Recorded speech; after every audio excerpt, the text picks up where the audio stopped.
Hi, today we're working on our carbon fiber instrument panel install, and what we're going to start out with would be you'll get this dash piece here for the instrument cluster, and then there'll also be an insert, and then this is the Dakota Digital. This is a mock-up one we have, and all this is kind of mock-up, but it'll give you a great idea when you're installing it to help you along. So basically what we'll do is first we'll come in, we'll take this panel and we'll drill it, and there's actually, it's marked on this panel, and we'll take the screws and screw the cluster to the panel. So then this panel will go, and when you get your cluster, there'll be nothing on the inside of it as far as, like right now we've already used this once. This is one of our, as I said, our mock-up ones, but we already have fasteners like these bonded in, and we already have actually a couple of shims bonded in because we wanted to shim it. But with this, you just you'll take this, once you get the cluster set in there, and you set this up as far as sanding it or however you want, and you'll take it and you'll just set this right in there. And how I do it is I'll put it where I want my reveal to be. If I'm wrapping the dash, I'll leave myself a little bit more room. If I'm not wrapping, with leather, or if you're painting it, or if you're leaving the carbon fiber, which a lot of people do exposed, we'll do that also. And that's why we don't bond these studs in. So that way it gives you some freedom to move the cluster or the instrument cluster wherever you want it. So once you get all that mounted, you'll take it, you'll mount these tabs in, and then be able to screw the cluster on right here.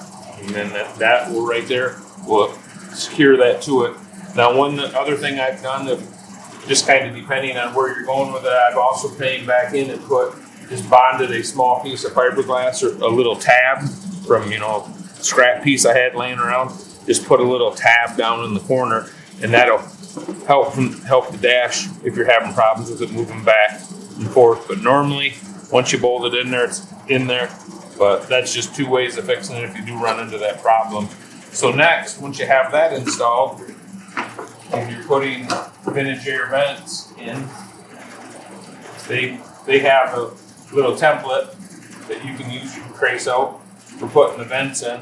But if you're going all carbon fiber and leaving it exposed, I would suggest leaving it a little smaller than what they show, and then that way you can come back in and fine tune it so you get your vent to tie in there really good, and it'll sit super clean. And there's not a lot there. You got a little bit of movement, but it's not real sloppy. Once you get everything cut out, then make sure everything fits nice and tight. You're happy with everything, both sides, and then you'll come through. And down here, you can put your switches. You can add on whatever you like. On this one, it's going to have the Escort Redline 360. The radar detector will be mounted down here. That's just a display screen. This right here will end up being for his tilt and telescopic. This is his ignition switch that he'll have a push button ignition. So once you have that done, what you'll want to do is, the way I ran my wires, the way I brought it through, I cut a little access, so the wires I'll show you on the other car when we put it in, but that's just a spot where you can run your wires in and out. Once again, you can choose where you like to do that. So I already went in and I pre-fit this into the vehicle, and I know we're leaving this exposed, so we want to shim this up as tight as we can so we can get a really clean reveal line on the top. That's why these are bonded right on there right now, just so I don't have to change shims in and out. And all that is just a couple pieces of fiberglass.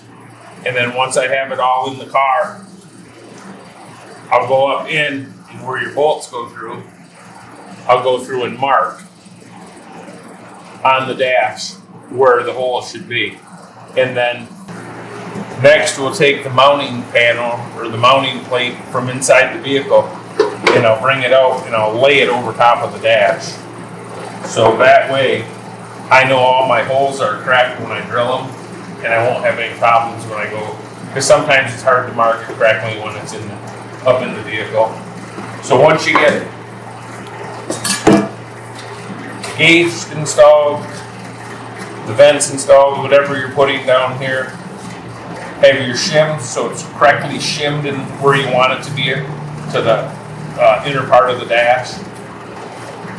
Put everything back together. Then once it's all back together, I already have one installed, and that's what it's going to look like once it's in the vehicle. And this is where I say the shim, where I was telling you where the shims will make a difference, because you can shim it up and down. Because if you're wrapping it with leather or something, you'll want more room in there.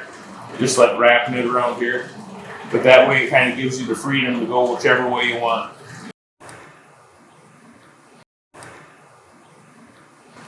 And so this is kind of a quick install. So we already have the dash and the wiring pass-throughs done. Just put the wiring through everything, make everything so it'll come apart easy.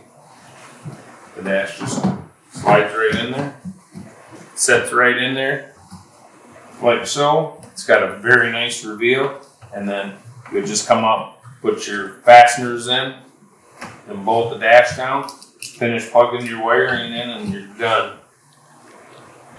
Thank you for watching.